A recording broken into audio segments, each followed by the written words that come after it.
اعوذ باللہ من الشیطان الرجیم بسم اللہ الرحمن الرحیم اللہم صلی علی سیدنا محمد معدن الجود والکرم وآلہ وسلم۔ سامعین و ناظرین اکرام، السلام علیکم ورحمۃ اللہ وبرکاتہ۔ اچھا جی، آج کا موضوع ہمارا یہ ہے کہ اللہ کی اطاعت اور رسول کی اطاعت کا مطلب کیا ہے۔ دیکھیں، اللہ تعالیٰ کی اطاعت، اول تو میں ابتدائی طور پہ آپ کو یہ بتا دوں کہ اللہ کی اطاعت کا طریقہ رسول کی اطاعت ہے۔ اللہ کی اطاعت رسول کی اطاعت کے بغیر ممکن نہیں ہے، یہ بات ذرا نوٹ کر لیں۔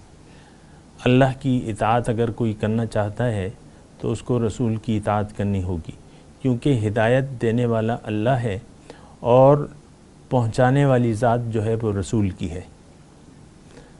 تو آپ کو جو ہدایت دے رہا ہے، کوئی انسان اگر آپ کو ہدایت دے رہا ہے تو اس کے ذمے عملی طور پہ نمونہ بھی ہے۔ وَيَكُونَ الرَّسُولُ عَلَيْكُمْ شَهِيدًا۔ تو آپ نے پھر اللہ تعالیٰ کا حکم یہ ہے کہ تمہارے لیے رسول کی زندگی میں ایک بہترین نمونہ موجود ہے۔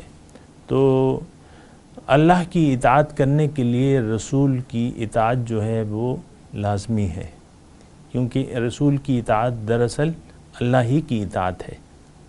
من اطاع الرسول فقد اطاع اللہ کے الفاظ ہیں قرآن پاک میں کہ من اطاع الرسول، جس نے رسول کی اطاعت کی دراصل اس نے اللہ کی اطاعت کی۔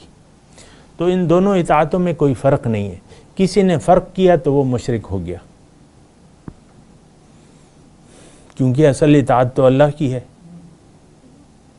تو اگر کوئی فرق کرتا ہے کہ نہیں یہ اللہ کا حکم ہے اور یہ رسول کا طریقہ ہے، تو کوئی بھی اللہ اور اس کے رسول کی اطاعت میں فرق کرنے والا شخص جو ہے وہ مشرک ہو گیا، کیونکہ پھر وہ غیر اللہ کو اس نے غیر اللہ کو مان لیا نا۔ تو اطاعت جو ہے اصل میں وہ اطاعت ہے رسول کی۔ اللہ کی اطاعت ممکن نہیں ہے جب تک رسول کی آپ اطاعت نہ کریں۔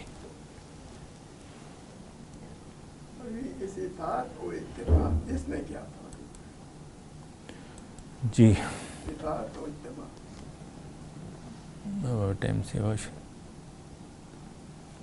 دیکھیں، میں آپ کو مختصر طور پہ بتاؤں اطاعت کا، یعنی آپ نے سوال کیا کہ اطاعت اور اتباع میں کیا فرق ہے۔ تو اطاعت جو ہے وہ کامل اطاعت درکار ہے، اللہ تعالیٰ کو اپنے رسول کی کامل اطاعت درکار ہے۔